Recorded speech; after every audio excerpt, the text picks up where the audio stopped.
आज आपण simple machines इयत्ता 6वीचं जे प्रकरण आहे त्याचा दुसरा भाग जो आहे तो आज बघणार आहे. मागच्या भागामध्ये आपण मशीन्स काय आहेत ते समजून घेतल्या होत्या आणि या भागामध्ये आपण त्याच्या पुढचा जो भाग आहे तो पाहणार आहे. आता बघा याच्यामध्ये आतापर्यंत आपण काय सांगितलं, मशीन्स काय आहे, मशीन्स कुठं कुठं वापरल्या जातात आणि मशीनचे चार जे आपण एक्सप्लेनेशन दिले होते की कोणते युजेस आहे मशीनचे ते तुम्हाला मागच्या व्हिडिओमध्ये दाखवलेलेच आहे. आपण त्याच्यामध्ये आपण कॉम्प्लेक्स मशीन आणि सिंपल मशीन, सध्या आपण विचार करणार फक्त सिंपल मशीनचा. सिंपल मशीनमधली भी पहिली मशीन आपली संपली, इन्क्लाइंड प्लेन. आणि आजच्या भागामध्ये आपण ज्याचा पाहणार आहे भाग तो आहे वेज. तो काय आहे? वेज. आता वेज काय आहे ते थोड्या वेळामध्ये तुमच्या लक्षामध्ये येईल. सिंपल आहे, एकदम सिंपल मशीन सारखंच एकदम सिंपल. तुमच्या समोर हा त्रिकोण आला. हा आपल्याला मागच्या सिंपल मशीनमध्ये कोणासारखा दिसतो? इन्क्लाइंड प्लेन सारखा दिसतो. म्हणजे उतरण जे आहे ते जसं जे आपण ट्रकला लावलं होतं आणि त्याच्यावर ते तीन लोटत होते ते त्या प्रकारची ही रचना आहे. हाच इन्क्लाइंड प्लेन घ्यायचा आणि त्या इन्क्लाइंड प्लेनला काय करायचं, त्याचा फक्त मी ओरिएंटेशन बदललं, दुसरं काही केलं नाही. आहे तो इन्क्लाइंड प्लेनच आहे. त्याचं डुप्लिकेट केलं, दुसरा इन्क्लाइंड प्लेन आला आणि दुसरा इन्क्लाइंड प्लेन आला आणि या दोन इन्क्लाइंड प्लेनला मी त्याला जोडलं. आता जोडून जे तयार झालं ते आणखी दुसरी सिंपल मशीन झाली. तिचं नाव आहे वेज. तिचं नाव आहे वेज, जे तुम्हाला आता इथं मागे माझ्या स्क्रीनवर केशरी रंगाने दिसून राहिली, याला वेज म्हणायचं. आता तुम्ही ही रचना कोण्या मशीनच्या ठिकाणी पाहिलेली आहे? आता तुमच्या लक्षात आलं, हा कुऱ्हाडीचा दांडा आहे लाकडाच्या मध्ये गेलेला. आता जर बरोबर तुम्ही ज्याला जर दोन भागामध्ये जर त्याला डिवाइड करून जर पाहिलं तर तुम्हाला या मागची रचना जी आहे या रचनेसारखी ती रचना दिसते आणि ही रचना ॲक्च्युअल काय आहे? हे दोन इन्क्लाइंड प्लेन आहे. मग आपण याच्यावरून वेजची डेफिनेशन आपण करू शकतो. म्हणजे याचा अर्थ ही जी कुऱ्हाड आहे एक प्रकारची वेज आहे आणि ही वेज कशापासून बनलेली आहे? ही दोन इन्क्लाइंड प्लेनपासून. मग वेजची जर व्याख्या जर करायची जर असेल, तुम्हाला आता दिसत नसेल तुम्हाला, मी या बाजूने जातो थोडंसं. A sharp tool is formed on joining two inclined planes. म्हणजे दोन इन्क्लाइंड प्लेन्सला जॉईन करून जे टूल तयार झालं त्याला म्हणतात वेज. त्याला काय म्हणायचं? वेज. त्यानंतर a wedge is used for breaking an object. वेजचा मेन पर्पज आहे ऑब्जेक्टला ब्रेक करणे into two pieces or more pieces. We can say that त्याला तोडणे याचा मेन वेजचा उद्देश आहे. Or to separate object such that stuck together. जे एकत्र चिकटलेले ऑब्जेक्ट आहे त्यांना वेगळं करण्याचं काम कोण करते? तर वेज करते. An axe, a knife or a chisel. Chisel म्हणजे ती पटाशी, सुतार जी वापरतात पटाशी, त्याला म्हणतात वेज. ते सगळे वेजचे उदाहरणे आहेत. तीन मुद्दे लक्षात घ्यायचे आणि तीनही मुद्दे तुम्हाला वेजच्या हेडिंग अंतर्गत एकाखाली एक लिहायचे आहे. वेजची व्याख्या, वेज कुठं वापरले जाते आणि वेजचे उदाहरणं, हे तीन गोष्टी महत्त्वाच्या आहेत. आता आपण या वेजचे आपल्या डेली यूजमधले एक्झाम्पल्स पाहू. त्याच्यामध्ये ॲक्स आहे, त्याच्यामध्ये नाईफ आहे, त्याच्यामध्ये सिझेल आहे जे तुम्हाला पटाशी सांगितले सुताराची मागे ती. त्यानंतर डॉक्टरची सुई आहे किंवा आपण जे शिवणकाम करतो ती पण सुई एक प्रकारची वेजच आहे, कारण त्याला टोक आहे खाली. स्क्रू, माझ्या मागचा जो नेल आहे हा नेलसुद्धा काय आहे? हा वेजच आहे. त्यानंतर हा जो स्क्रू ड्रायव्हर आहे हे सुद्धा वेजचं उदाहरण आहे. याचं टोक जरा नीट टोक त्याचं लक्षात घ्या. पहा कसं तुम्हाला दोन इन्क्लाइंड प्लेन तुम्हाला त्याच्यामध्ये स्पष्ट दिसून येतील.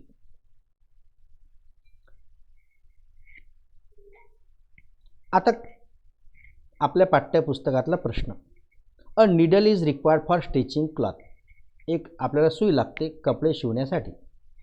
We use a knife for cutting fruit. आपल्याला एक नाईफसुद्धा लागतो कटिंग करण्यासाठी. फळांना कापतो आपण, भाजीपाल्यांना कापतो, सगळ्या गोष्टींना आपण कापतो. But if the tip of the edge of the knife becomes blunt then needle does not penetrate the cloth and the knife does not cut the fruit. जर का ती धार बोथट जर झाली तर त्याच्यामध्ये ते आतमध्ये घुसत नाही. याचं कारण काय आहे? या प्रश्नाचं उत्तर जे आता मी देणार आहे ते तुम्हाला वहीमध्ये हा प्रश्न आणि ते उत्तर लिहायचं आहे. याचं उत्तर आहे a needle and knife are kinds of wedge. If their tip becomes blunt means dull then the effort required to use this tool increases. म्हणजे त्याला लागणारा एफर्ट जो आहे तो आपला इझिली होतो. चित्रामध्ये तुम्हाला दिसत असेल की डल नाईफच्या बाबतीमध्ये ताकदही जास्त लागून राहिली आणि बरोबर कापले जात नाही, आणि शार्प नाईफच्या बाबतीमध्ये योग्य रीतीनं कापल्या जाते. तुम्हाला ते टमाट्याच्या बिया बरोबर दिसत असतील. As the result of the penetration of the needle and the knife into object becomes difficult. म्हणजे पेनिट्रेट त्याच्यामध्ये होत नाही.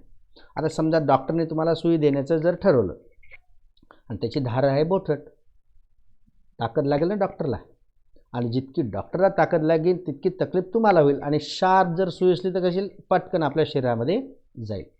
वेजला काय म्हणजे हे जे वेज आहे याला हमेशा काय करावं लागते, शार्प करावं लागते. म्हणून तुम्ही बघा ना, ते पटाशी बी घासतात, आपला चाकूला बी धार लावून आणावं लागते. या सगळ्या गोष्टी आहेत कारण त्या वेज आहेत आणि त्याची जे आहे ते डल नाही पाहिजे, ते कसं पाहिजे, शार्प पाहिजे. वेज एवढंच होतं, वेज आपलं संपलं. आतापर्यंत आपण मशीन्स पाहून राहिलो, त्याच्यामध्ये सिंपल मशीन पाहिली, इन्क्लाइन प्लेन पाहिला, आणि आता पाहिला आपण वेज. आता पुढचा फोकस जो आपला राहणार आहे तो फोकस राहणार आहे कोणावर, तो फोकस राहणार आहे लिव्हरवर. लिव्हर काय आहे हे आपण समजून घेऊ. तर लिव्हरचे 3 टाईप्स आहेत. फर्स्ट ऑर्डर लिव्हर आहे, सेकंड ऑर्डर लिव्हर आहे आणि थर्ड ऑर्डर लिव्हर आहे. हे लिव्हरचे टाईपसुद्धा आपण समजून घेऊ. मग आता आपला पुढची सिंपल मशीन राहणार आहे लिव्हर. आपण अगोदर का पाहिली वेज, आता पाहणार आहे आपण लिव्हर. तर लिव्हरला पाहण्यापूर्वी तुम्हाला मी लिव्हर म्हणजे काय नेमकं तुम्हाला एक उदाहरणच दाखवतो. हे लिव्हरचं उदाहरण आहे. याच्यामध्ये काय, शेतामध्ये एक जो दगड आहे तो मोठा दगड जर आपल्याच्यानं उचलल्या नसेल गेला जर आपल्याच्यानं, तर आपण काय करतो, त्याच्या खाली एक सब्बल टाकतो, एक छोटा दगड मागे ठेवतो आणि त्याच्यावर असं केल्यानंतर ते फिरवतो. या गोष्टीला आपण काय म्हटलेलं आहे, या गोष्टीला म्हटलेलं आहे आपण लिव्हर. या गोष्टीला आपण म्हणतो लिव्हर. म्हणजे ही जी रचना तुम्हाला दिसते ही काय आहे, ही दुसरं तिसरं काही नसून ही एक प्रकारची लिव्हर आहे. आता आपण पाहणाऱ्या लिव्हरची डेफिनेशन काय आहे हे तुम्हाला वहीमध्ये लिहायची आहे. A rigid rod which moves around a fix point is called lever. एक रिजिड रॉड, या ठिकाणी सब्बल, फार्मर्स क्रोबार म्हणतात त्याला इंग्लिशमध्ये. Moves around a fix point, एका फिक्स पॉईंट भोवती तो फिरतो, त्या रचनेला काय म्हणायचं, लिव्हर. या चित्रामध्ये एकदा बघून घ्या तुम्ही. याच्यामध्ये रिजिड रॉड दिसून राहिला तुम्हाला, तो टर्न अराउंड पण होऊन राहिला. या रचनेला काय म्हणायचं, लिव्हर म्हणायचं. म्हणजे याच्यामध्ये काही गोष्टी येतात, त्या गोष्टी आता आपण बघणारच आहोत. लिव्हरचा यूज कुठं करतो. A lever is generally use to lift a load. कोणत्याही प्रकारचं वजन जे आहे त्याला उचलण्यासाठी या लिव्हरचा वापर करतात. But we can use for cutting and for picking objects. म्हणजे आपण काही वस्तूंना कापण्यासाठी सुद्धा आणि काही वस्तूंना उचलण्यासाठी सुद्धा आपण त्याचा वापर जो आहे तो करू शकतो. येणाऱ्या उदाहरणावरून तुमच्या ते लक्षात येईल. आता आपण या आपल्या मुद्द्यावर थोडंसं कॉन्सन्ट्रेशन करू. आता हेच उदाहरण आहे, हेच उदाहरण मी या ठिकाणी दाखवलेलं आहे. तुम्हाला मी लिव्हरचे पार्ट दाखवतो. या लिव्हरमध्ये एकूण 3 पार्ट आहे. कोणकोणता पार्ट असेल बघा बरं. असं वास्तव पाहताना तुम्हाला वाटत नसेल की याच्यामध्ये कोणते पार्ट्स आहेत. आता बघा पार्ट कसे कसे येतात. पहिला पार्ट आहे त्याला नाव आहे एफर्ट. Effort means force. म्हणजे कोणतंही काम करण्यासाठी फोर्स लागतो आणि फोर्स ज्या एंडला आपण देतो त्याला, त्या लिव्हरच्या ज्या एंडला देतो त्याला म्हणतात effort arm. This arm is called as effort arm. म्हणजे जिथं आपण फोर्स देतो, या चित्रामध्ये बघा फोर्स कुठं दिला जाऊन राहिला, हा फोर्स दिला जाऊन राहिला, त्याला हाताच्या ठिकाणी, त्याला आपण म्हणायचं एफर्ट. त्याला काय म्हणायचं आपण, एफर्ट. याचा जो दुसरा याचा पार्ट आहे त्याचं नाव आहे फलक्रम. आता फलक्रम कोण, फलक्रम म्हणजे जो सपोर्ट दिला होता त्याला फलक्रम म्हणतात. आता तुमच्या डोक्यामध्ये असं नका जाऊ देऊ की हा दगड म्हणजे सपोर्ट आहे. या ठिकाणी तो दगड सपोर्ट आहे. सपोर्ट हा वेगवेगळ्या केसेसमध्ये वेगवेगळा असू शकतो, याला म्हणायचं फलक्रम. या केसमध्ये फलक्रम कोणता होईल, जो छोटासा खालचा दगड आहे तो आहे फलक्रम. त्यानंतर याला म्हणायचं लोड, ज्याच्यावर क्रिया होते. त्याच्यावर क्रिया होते त्याला काय म्हणायचं, लोड म्हणायचं आहे. या केसमध्ये लोड कोणता आहे, तो मोठा दगड, या ठिकाणचा हा मोठा दगड, या सगळ्यांना काय म्हणायचं, लोड म्हणायचं. म्हणजे किती पार्ट झाले लिव्हरचे, 3 पार्ट झाले, एफर्ट, फलक्रम आणि लोड. आता एकेकाची आपण डेफिनेशन पाहू. आता आपण अगोदर पाहू फलक्रमची डेफिनेशन. तिन्ही डेफिनेशन महत्त्वाचे आहेत, तिन्ही डेफिनेशन तुम्हाला लिहायच्या आहेत. The support at which the rod of the lever is rested is called fulcrum of the lever. The lever rotates about the fulcrum. म्हणजे जो रॉड असतो, रिजिड रॉड असतो, त्याला आपण काय म्हणायचं, फलक्रम म्हणायचं. आणि हा फलक्रमच्याच भोवती हमेशा तो रिजिड रॉड जो आहे तो सपोर्ट जो आहे त्याला काय म्हणतो आपण, फलक्रम असं म्हणतो. आणि या फलक्रम भोवतीच जो रिजिड रॉड आहे तो फिरत असतो. ही फलक्रमची व्याख्या आहे, नीट पाहायची आता सध्या आणि मग नंतर स्क्रीनशॉट काढून तुम्हाला लिहायची सुद्धा आहे. नंतर दुसरा पार्ट पाहिला आपण, लोड. लोड कोणाला म्हणायचं, the weight lifted by a lever or the force against the lever acts is called load. ज्या गोष्टीवर क्रिया करायची आहे तिला म्हणायचं लोड, किंवा जिच्या विरुद्ध क्रिया करायची आहे तिला म्हणायचं लोड म्हणायचं. फलक्रमची व्याख्या आपण पाहिली, लिव्हरची व्याख्या तुमच्या समोर आहे. आता तिसरी जी व्याख्या आहे ती कोणती राहिलेली आहे, एफर्टची व्याख्या. एफर्ट कोणाला म्हणायचं, the force applied on the other end of the rod to lift the load is called effort. म्हणजे ज्या भागावर फोर्स अप्लाय केला जातो त्याला म्हणायचं एफर्ट. आणि लक्षात घ्यायचं याच्यामधले जे लोड आहे त्याला लोड आर्म सुद्धा म्हणतात.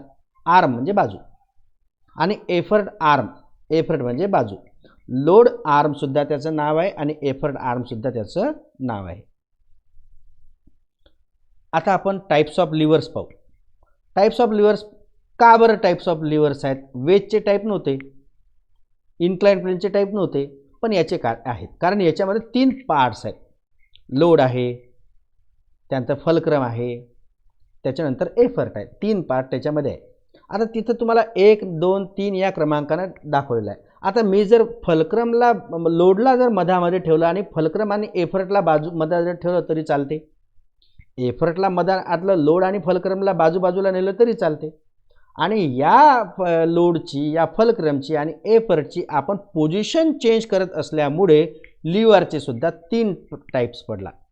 त्यांना म्हणतात lever of first order, lever of second order आणि लिव्हर ऑफ थर्ड ऑर्डर. मग लक्षात घ्यायचं की या 3 प्रकारामध्ये लोड आणि फलक्रम आणि एफर्टच्या पोझिशन चेंज झालेल्या आहेत. लोडची पोझिशन, एफर्टची पोझिशन आणि फलक्रमची पोझिशन चेंज झाली आणि 3 प्रकारच्या लिव्हर ज्या आहेत त्या बनल्या. आता त्याच्यामध्ये आपण त्याला नाव काय दिलं होतं, lever of first order, lever of second order and lever of third order. Lever of third order या 3 त्याचे नावं आहेत.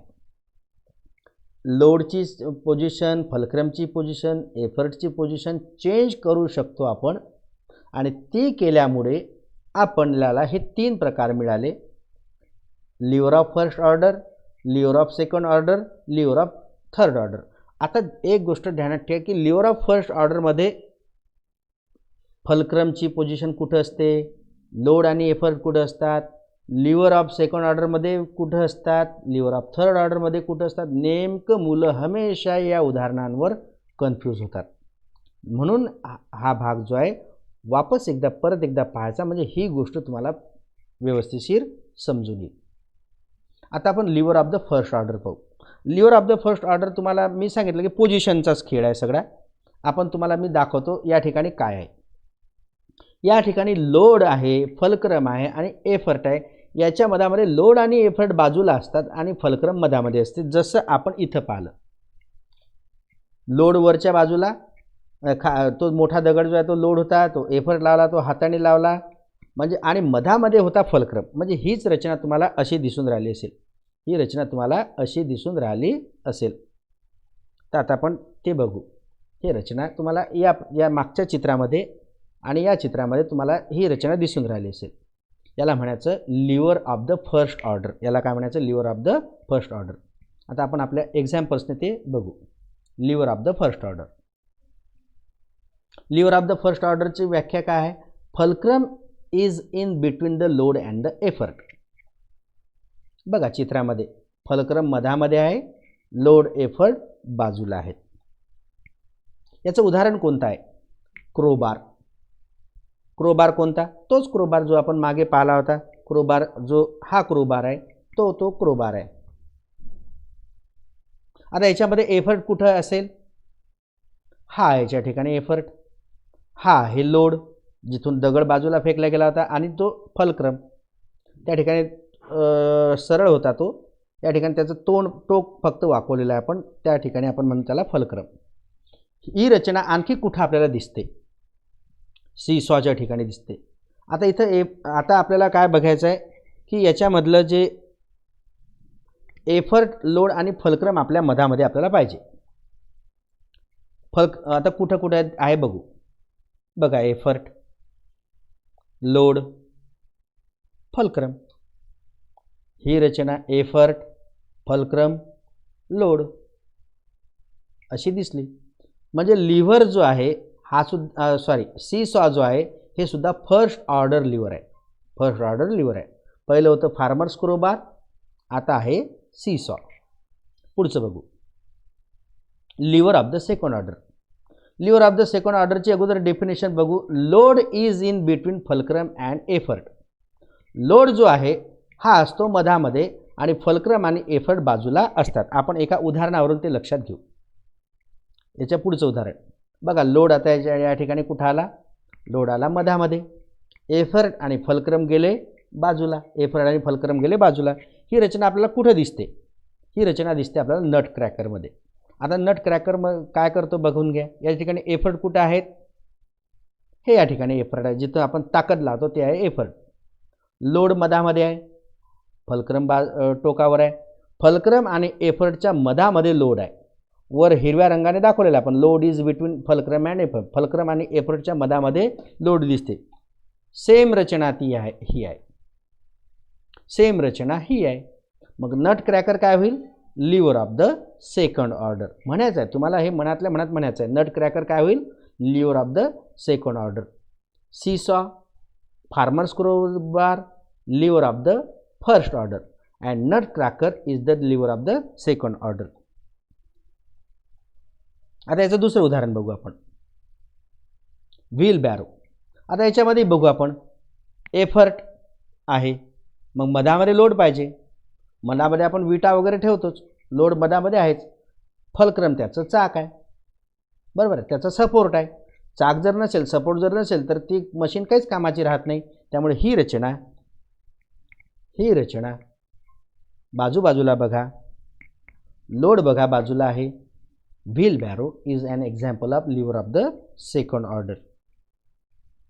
त्यानंतर ते लेमन स्क्विझर. एफर्ट दिसते, लोड दिसतो, फलक्रम दिसते. लोड मधामध्ये आहे. कोण मधामध्ये आहे लक्षात घ्यायचं. फलक्रम मधामध्ये असेल, lever of the first order. Load मधामध्ये असेल, lever of the second order. आणि लिव्हर ऑफ द थर्ड ऑर्डरमध्ये मधात कोण असेल? एफर्ट. मधात कोण असेल? एफर्ट. तोही आपण बघू. Lever of the third order. Lever of the third ऑर्डरची डेफिनेशन आहे, effort is in between load and the fulcrum. Load आणि फलक्रमच्या मधामध्ये काय आहे? एफर्ट आहे. ही रचना आपण आता बघणार आहे.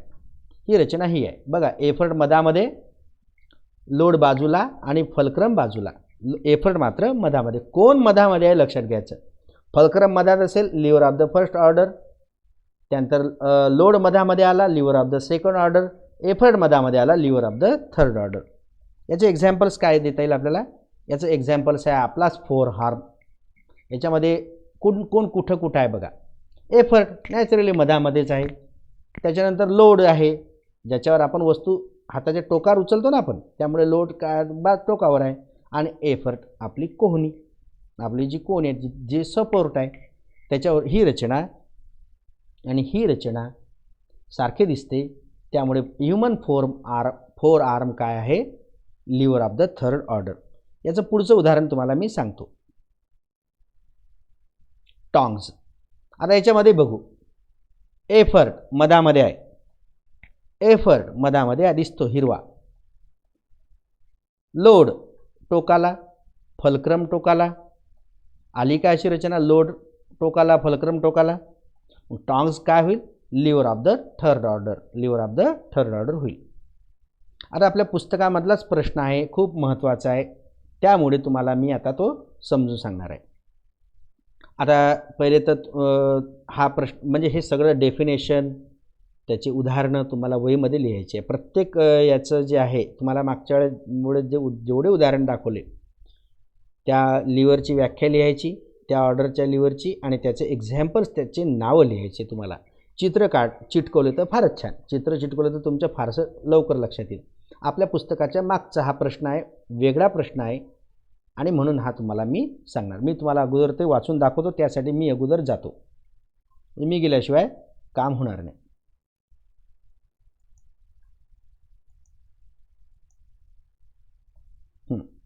आता मी निघतो आणि आता वाचून दाखवतो मी तुम्हाला, आणि नंतर तुम्हाला आपण बघू याच्यामध्ये कोणकोणत्या लिव्हर्स याच्यामध्ये आहे आणि कोणत्या त्याचा टाईप आहे. Ravi and Savita sit on a seesaw in a garden. Ravi आणि सवितानं काय केलं होतं, सी सॉरवर गार्डनवर खेळत होते. In meantime the gardener is trimming trees in the garden. He puts the leaves and other garbage in the wheel barrow. त्या वेगवेगळ्या सिम्पल मशीन आहेत, पण आपल्याला विचार करायचा कोणाचा, फक्त आणि फक्त लिव्हरचा, व्हील बॅरोचा. म्हणजे हे आपण बघू आता. Later Ravi gets thirsty and he buys a lemon sharbat. त्याने काय केलं, लेमन शरबत विकत घेतलं. The lemon seller cuts the lemon and squeezes it using lemon स्क्विझरच्या साहाय्याने त्याला जे आहे त्याचा रस काढला. He put small pieces of ice in the glass with the help of the tongs. जे टॉंग्स होते, चिमटा, त्या चिमट्या साहाय्याने बर्फ त्याच्यामध्ये त्याने टाकला. आता याच्यामध्ये आपण लिव्हर्स कोणकोणत्या आहेत ते आपण बघू. लिव्हर्स कोणकोणत्या आहे ते आता आपण बघणार आहे. चला, त्याच्यासाठी मी तुम्हाला फोकस येण्यासाठी याला थोडंसं डार्क करून टाकतो. म्हणजे आता आपल्याला लिव्हर कोणते आहेत ते आपण बघू. पहिली लिव्हर याच्यामध्ये सी सॉ आहे, ती फर्स्ट ऑर्डर लिव्हर आहे. दुसऱ्या याच्यामध्ये उदाहरण आहे व्हील बॅरो, जे काय आहे सेकंड ऑर्डर लिव्हर आहे. आणि तिसरं उदाहरण काय याच्यामध्ये, लेमन स्क्विझर, सेकंड ऑर्डर लिव्हर आहे. का आहे मागे जाऊन पाहायचं. आता राहिलं एक टॉंग्स काय थर्ड ऑर्डर लिव्हर आहे. हा पॅरेग्राफ तुम्हाला लिहिणं आवश्यक आहे. त्याच्यानंतर एक एक्झाम्पल लिहायचं आणि ती कोणत्या ऑर्डरची लिव्हर आहे ते सुद्धा तुम्ही लिहायचं. आतापर्यंत आपला जो आहे सिम्पल मशीनमधला इन्क्लाइन्ड प्लेन संपला, वेज संपला, लिव्हरमधले फर्स्ट ऑर्डर संपला, सेकंड ऑर्डर संपला आणि थर्ड ऑर्डरसुद्धा संपला. आणि का तयार झाले ते, फलक्रम, लोड आणि एफर्टच्या पोझिशन चेंज झाल्यामुळे त्या सगळ्या गोष्टी झालेल्या आहे. आणि या ठिकाणी आपलं हे जे दुसरा पार्ट जो आहे या सिम्पल मशीनचा तो संपला. आणि येणाऱ्या भागामध्ये आपण पुढचं भाग पाहणार आहे, पुढच्या 2 व्हील अँड ॲक्सल पाहणार आहे.